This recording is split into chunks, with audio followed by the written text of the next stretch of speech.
Hi viewers, உங்கள் ஜோதிடர் முரளியின் பணிவான வணக்கங்கள். லாஸ்ட் டாபிக்ல நம்ம ராசிகளின் சுபாவங்களை பற்றி பார்த்தோம். இப்போ இந்த ராசிகளில் உள்ள நட்சத்திரத்தை பற்றி நம்ம பார்க்க போகிறோம். எல்லாருக்கும் தெரியும் நட்சத்திரங்கள் எத்தனை அப்படின்னா 27 அப்படின்னு.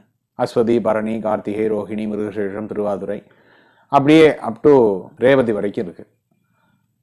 இதை திரும்ப இன்னும் எல்லாருக்கும் மேக்சிமம் தெரிஞ்சிருக்கும், எல்லா பஞ்சாங்கத்திலையுமே போட்டிருப்பான், பார்த்தீங்கன்னா தெரியும்.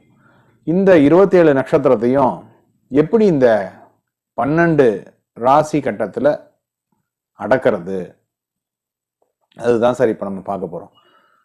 ஏன் இந்த நட்சத்திரங்கள் 27 தான் அப்படின்னு சொல்லி எடுத்துட்டாங்க அப்படின்னா அதுக்கு ஒரு முக்கியமான காரணம் இருக்கு. நான் ஏற்கனவே சொன்ன மாதிரி சந்திரனுக்கு எவ்வளவு முக்கியத்துவம் கொடுத்தாங்க அப்படின்னு சொல்லி லாஸ்ட் வீடியோலாம் சொல்லியிருப்பேன். அதே மாதிரி இந்த ஜோதிட சாஸ்திரத்துல சந்திரனுக்கு ரொம்ப முக்கியத்துவம் கொடுத்து தான் இந்த நட்சத்திரங்களையும் இது பண்ணியிருக்காங்க. சந்திரன் இந்த ராசி மண்டலத்தை சுத்தி வர்றதுக்கு 27 நாட்கள் எடுத்துக்கிறது சார். ராசி மண்டலம் 360 டிகிரியையும் சுத்தி வர்றதுக்கு 27 நாட்கள் எடுத்துக்கிறது. அதனாலதான் இந்த வானத்தில் இருக்கக்கூடிய நட்சத்திர கூட்டங்களையும் அந்த 27 நட்சத்திர பிரிவுகளாக பிரித்தனர். 27 நட்சத்திர குரூப்பாக, அத குரூப்புன்னு சொல்லாம அந்த 27 நட்சத்திரத்துக்கும் ஒவ்வொரு பேரை வச்சாங்க. அஸ்வதி, பரணி, கார்த்திகை, ரோஹிணி, மிருகி, இந்த மாதிரி 27 நட்சத்திரத்துக்கும் 27 பேரை வச்சாங்க. அதுக்கும் காரணம் யாருன்னா இந்த சந்திரன் தான். இந்த சந்திரனின் காரணமாக இந்த லட்சக்கணக்கான நட்சத்திர கூட்டத்தை 27 நட்சத்திர பிரிவுகளாக பிரித்து அந்த 27 நட்சத்திர பிரிவுகளுக்கும் ஒவ்வொரு பெயரை வைத்து அழைக்கின்றோம். அந்த 27 நட்சத்திரங்களையும் எப்படி இந்த 12 ராசி கட்டத்திலையும் அடக்கிறது சார்? 27 12ஆல வகுபடுமா? வகுபட முடியாது, அது ஒற்றைப்பட.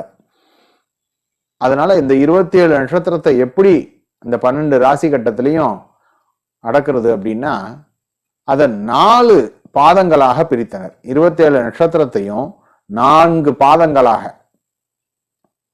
அஸ்வதி நட்சத்திரம் 4 பாதம், பரணி நட்சத்திரம் 4 பாதம், இந்த மாதிரி 27 நட்சத்திரத்தையும் 4 பாதங்களாக பிரித்தனர். அப்ப 27 இன்டு 4ன்னா எவ்வளவு சார் ஆச்சு? 108. இந்த 108 12 கட்டத்துக்குள்ள அடங்குமா? 108 டிவைடட் பை 12 போட்டு பாருங்க சார், 9 அப்படின்னு கிடைக்கும் சார். அப்போ ஒரு ராசி கட்டத்துக்கு 9 பாதங்களாக நட்சத்திரத்தை அடக்கி உள்ளனர். அதே மாதிரி இந்த 27 நட்சத்திரத்தை 4 பாதங்களாக மாற்றி 108 பாதங்களையும் இந்த 12 ராசி கட்டங்களுக்குள் அடக்கியுள்ளனர். அப்படி பார்க்கும்போது இது எப்படி சார் சொல்லலாம்? இந்த இமேஜ் ஒன்று போஸ்ட் பண்றேன், அதை பாருங்க.